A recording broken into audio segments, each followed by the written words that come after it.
Agora, a gente vai responder por que precisamos de engenheiros de dados, ou por que as empresas precisam de engenheiros de dados.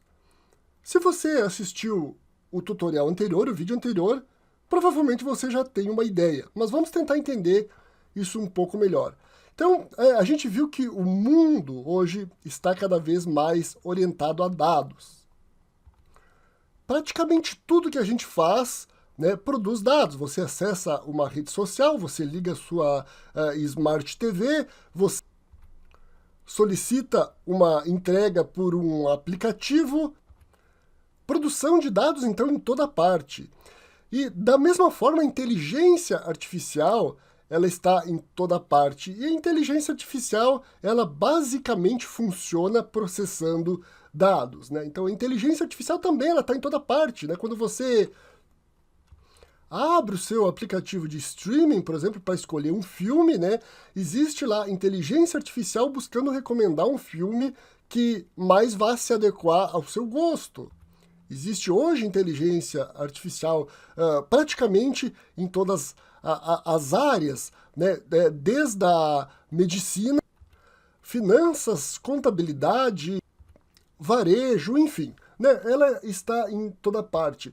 Então, praticamente tudo que acontece da mesma forma em uma empresa é registrado em formato eletrônico. Então não são apenas as operações, não é apenas as vendas, a contabilidade, os recursos humanos, mas praticamente tudo, o movimento das pessoas, a entrada e saída de veículos, as comunicações, tudo produz dados, né? E ao nosso redor a gente tem tudo que é dispositivo, equipamento produzindo dados, né? Então a gente falou já das redes sociais, a TV digital, sensores em carros, em veículos, em aviões, câmeras por toda parte, sistemas informatizados, isso tudo está produzindo dados.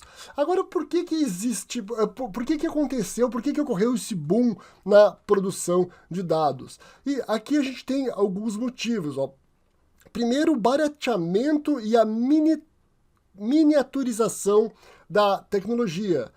A gente está acostumado, né, a gente quase não percebe, mas um celular, né, que todo mundo praticamente tem um, ele é milhares de vezes mais poderoso em termos de processamento do que um computador de algumas décadas atrás, sem falar do tamanho. Né, um computador, para ter uma capacidade de um celular algumas décadas atrás, seria um dispositivo gigante. Né? Hoje é algo que cabe no nosso bolso e, do ponto de vista proporcional, extremamente barato. Isso tudo torna muito fácil produzir, armazenar e coletar dados, né? Graças a essa evolução tecnológica. Outra causa dessa explosão na produção de dados é a própria internet, né, e as mudanças sociais que vieram com a internet. Então, por exemplo, o uso de redes sociais, né, quase todo mundo praticamente utiliza algum tipo de rede social, isso tudo está produzindo dados. E ainda a gente tem aqui os dispositivos conectados, né, os IoTs. Existem os mais diversos tipos de dispositivos conectados, né? Existem dispositivos utilizados, por exemplo, em esportes, existem dispositivos médicos, né? Todos esses dispositivos, né, eles também produzem dados.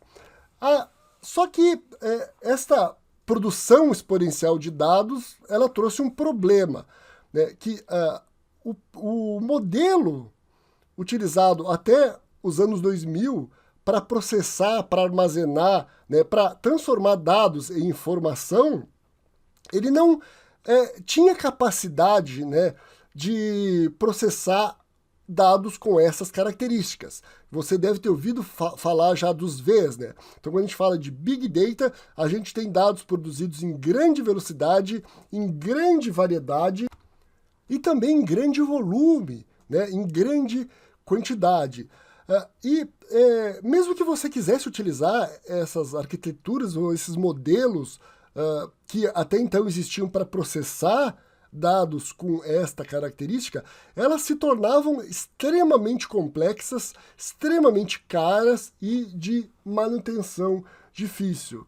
Então, por isso que hoje as empresas precisam de engenheiros de dados. Uma aplicação orientada a dados, ou seja, uma aplicação que produz ou consome grandes volumes de dados, que transforma dados em informação, ela deve ter três principais características. Ela deve ser confiável, ou seja, você deve confiar que a aplicação ela vai estar funcionando quando você precisar e que ela vai lhe dar a informação correta, né? Ela vai lhe trazer os dados corretos. Ela deve ser escalável. Escalável é um termo aqui que quer dizer que a aplicação ela possa crescer de forma fácil, né? Então, se existe uma demanda maior de dados, se a aplicação aumenta, né? Por exemplo, um site de comércio eletrônico, se existe uma demanda maior, né, de clientes, você deve ser capaz, a aplicação deve ser capaz de aumentar a sua capacidade de processamento, né? Esse é o conceito de escalável, e deve ser sustentável. Você deve ser capaz de manter a aplicação, de dar manutenção e de manter a aplicação funcionando de forma que isso não vá demandar grandes recursos, grandes investimentos ou que seja muito, muito complexo. A gente vai falar mais sobre aplicações orientadas a dados durante o curso.